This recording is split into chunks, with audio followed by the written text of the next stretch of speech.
حضور صلی اللہ علیہ وسلم مال غنیمت تقسیم فرما رہے تھے تو یہ ذوالخیسرہ آیا تو اس نے حضور کی شان میں بے ادبی کی، گستاخی کی، کوئی نازیبہ الفاظ بولے۔ حضرت عمر بن خطاب نے نیام سے تلوار نکالی، گردن کو جسم سے جدا کرنا چاہا تو حضور صلی اللہ علیہ وسلم نے فرمایا نہیں اے عمر اس کو نہیں مارنا، اس کے مرنے کا وقت ابھی نہیں آیا، ایک وقت آئے گا کہ یہ مرے گا جب روئے زمین پر، پوری روئے زمین پر سب سے ذلیل بندہ یہ ہوگا، اور پوری روئے زمین پر سب سے اعلیٰ مقام والا، سب سے مقرب، سب سے محبوب وہ ہوگا جو اس کو قتل کرے گا۔ وہ تھا خارجی۔ خارجی کو سمجھتے ہو؟ کوئی ایک بندہ مجھے جواب دے دے۔ خارجی اسلام سے بھاگے ہوئے لوگ جو اسلام کے لبادے میں لڑتے ہیں، جتنے بھی لوگ ہیں خارجی، اسلام سے نکلے ہوئے لوگ اپنے آپ کو مسلمان سمجھتے ہیں لیکن وہ مسلمان نہیں ہیں، یہ نسل وہاں سے چلے۔ حضور صلی اللہ علیہ وسلم نے روک دیا، پھر حضور کا وصال ہوا، حضرت ابو بکر صدیق کا دور خلافت آیا، وہ شخص زندہ رہا، پھر عمر کا دور خلافت آیا، وہ شخص زندہ رہا، پھر عثمان کا دور خلافت آیا، وہ شخص زندہ رہا، اور پھر علی کا دور خلافت آیا تو وہ شخص زندہ تھا۔ اس کا نعرہ کیا تھا؟ ان الحکم الا للہ، حکم صرف اللہ ہی کا ہے، صرف اللہ ہی کو مانو، کسی اور کو نہ مانو، یہ اس کا نعرہ تھا۔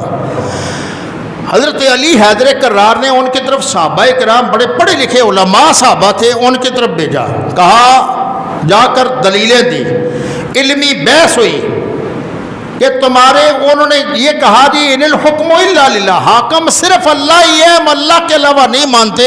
صحابہ کرام نے دلیلیں دی کہ اللہ کے علاوہ بھی حاکم ہے، اللہ تو حقیقی حاکم ہے، سب سے بڑا حاکم ہے۔ قرآن کی دلیلیں دی، الیس اللہ باحکم الحاکمین، کیا اللہ سب سے بڑا حاکم نہیں ہے؟ یہ بھی قرآن ہے۔ اور فلا وربک لا یؤمنون حتی یحکموک فیما شجر بینہم، یہ دلیل دی، اور فرمایا اللہ تبارک و تعالیٰ فرماتا ہے کہ یا رسول اللہ کوئی شخص کامل مومن نہیں ہو سکتا جب تک یا رسول اللہ آپ کو حاکم نہ مانے۔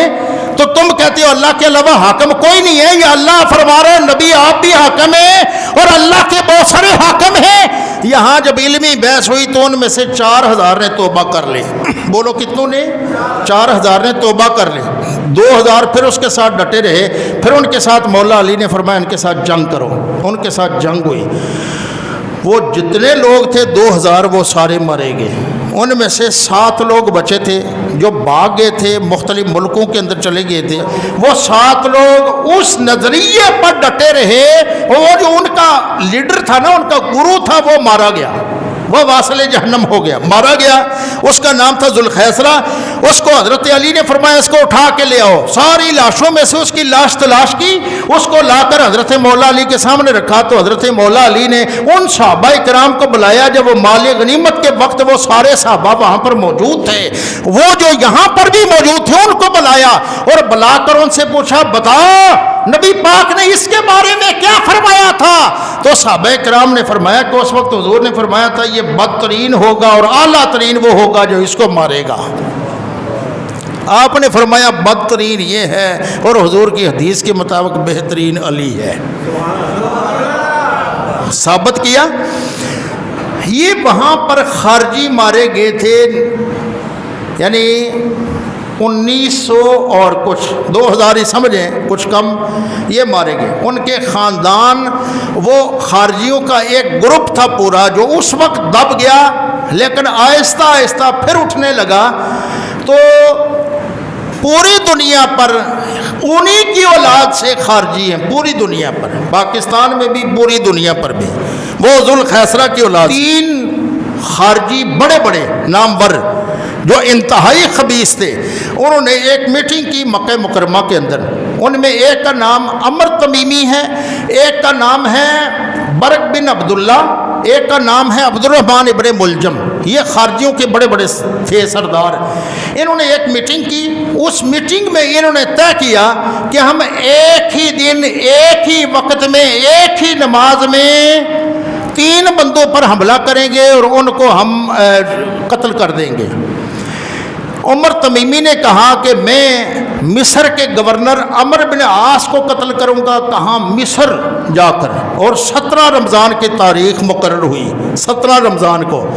عمر تمیمی نے کہا کہ میں عمر بن عاص کو قتل کروں گا، برق بن عبداللہ نے کہا کہ میں ابو سفیان کو قتل کروں گا جو مکہ مکرمہ کے اندر تھا، اور عبد الرحمن ابن ملجم نے کہا کہ میں علی حیدر کرار کو قتل کروں گا اور پوری دنیا پر تاریخ ساری پلٹ دیں گے، ہم تاریخ بدل دیں گے۔ یہ اپنے اپنے مشن پر روانہ ہو گئے، کیونکہ حضرت علی کوفہ میں تھے، کہاں؟ ایران، عراق، کوفہ، اور حضرت عمر بن عاص مصر میں تھے اور حضرت ابو سفیان مکے میں تھے، اپنے اپنے مشن پر روانہ ہو گئے، اور جو عمر تمیمی تھا وہ کامیاب نہ ہوا۔ عمر تمیمی تھا وہ عمر بن عاص کو قتل کرنے میں کامیاب نہ ہوا، اسی طرح برق بن عبداللہ ابو سفیان کو قتل کرنے میں کامیاب نہ ہوا۔ عبد الرحمن ابن ملجم جو یہاں سے سفر کر کے کوفے گیا، کوفے ان کے خارجی بہت زیادہ تھے، اس کے اپنی کمپنی کے لوگ، اس کے نظریے کے لوگ خارجی، جیسے میں نے بتایا آپ کو، ایک محلہ تھا، ایک آبادی تھی جہاں پر خارجی لوگوں کی خواتین پانی بھرنے کے لیے آتی تھی، وہاں پر یہ گیا وضو کرنے، جس بھی گھر سے وہاں گیا، کیونکہ ارادہ تو اس کا ناکام تھا، ارادہ اس کا خبث سے بھرا ہوا تھا، وہاں گیا تو وہاں ایک لڑکی پر اس کی نگاہ پڑی تو وہ لڑکی اس کو پسند آئی، اس نے کہا میں اس کے ساتھ شادی کروں گا، وہ بہت خوبصورت تھی جو تاریخ کے اندر پڑھا ہے، اس نے کہا میں اس کے ساتھ شادی کروں گا، تو اس کے پیچھے پیچھے چل پڑا، تو اس کو جا کر کہا اس نے کہ بھئی میری بات سنیں، میں تم سے شادی کرنا چاہتا ہوں۔ اس نے کہا اپنی شکل دیکھ، بدبخت شادی کرنے آیا ہے، اس نے آگے سنا دی، جیسے خواتین ہوتی ہیں لڑکیاں ویسے سنا دی، جا شکل گم کر،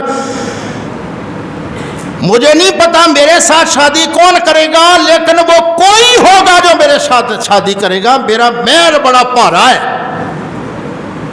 تو اس نے پوچھا عبد الرحمن ابن ملجم نے کیا مہر ہے تیرا، میں دوں گا؟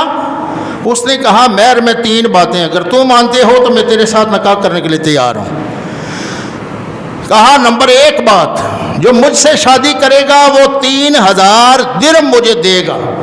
نمبر 2، جو مجھ سے شادی کرے گا وہ 1 غلام اور 1 لونڈی مجھے دے گا۔ اور نمبر 3، جو میں اس سے شادی کروں گی کہ جو مولا علی کو قتل کرے گا، اس کا نام تھا پتامہ بنت اسما۔ اس نے یہ کہا، اس نے کہا ٹھیک ہے، میں تیری شرط مجھے منظور ہے، اور اس نے کہا ٹھیک ہے، مولا علی کو قتل کر دے اور میں تیرے ساتھ نکاح کروں گی۔ یہ مولا علی کا جو قتل تھا نا، یہ اس بدبخت منصوبہ تو بنا کے آیا تھا، اور یہ وہ اس لڑکی پر عاشق ہو کر تو اس کی شرط پر اس نے مولا علی کو قتل کیا تھا۔ اب وہ ہوا کیا، صبح فجر کی نماز، کوفہ کی جامع مسجد جہاں مولا علی فجر کی نماز پڑھتے تھے، یہ وہاں پر پہنچ گیا، تلواریں تیار کی، یہ اس مسجد میں پہنچ گئے جہاں مولا علی فجر کی نماز پڑھتے تھے۔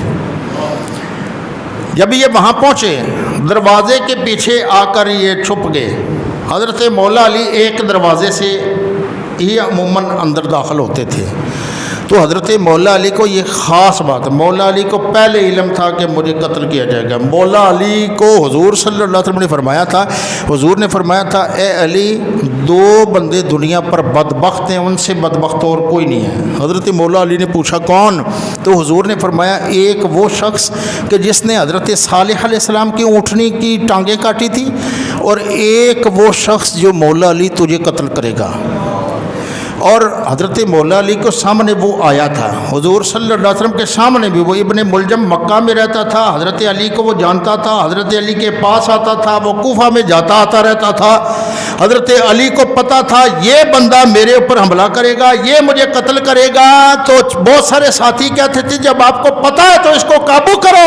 آپ نے فرمایا میں کیوں قابو کروں، میرے نبی پاک کا فرمان حق ہے اور سچ ثابت ہونا ہے، مجھے اللہ نے شہادت اس کے ہاتھ سے دینی ہے، اور میں اس کو کیوں کہوں، ابھی اس نے جرم تو کیا ہی نہیں۔ علی تھے نا، علی حیدر کرار، شریعت مصطفیٰ پر پہرا دینے والے۔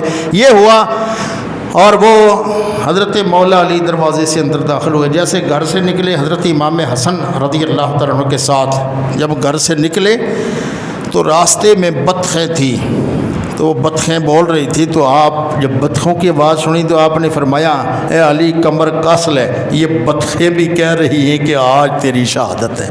دروازے سے اندر داخل ہوئے تو دروازے سے پیچھے ابن ملجم چھپا ہوا تھا، تو اس نے حضرت مولا علی حیدر کرار پر حملہ کیا، اور مولا علی حیدر کرار 17 رمضان المبارک کو زخمی ہوئے، اور 17، 18، 19، 20 4 دن یہ زخمی حالت میں رہنے کے بعد آپ کا وصال 21 رمضان المبارک کو ہوا۔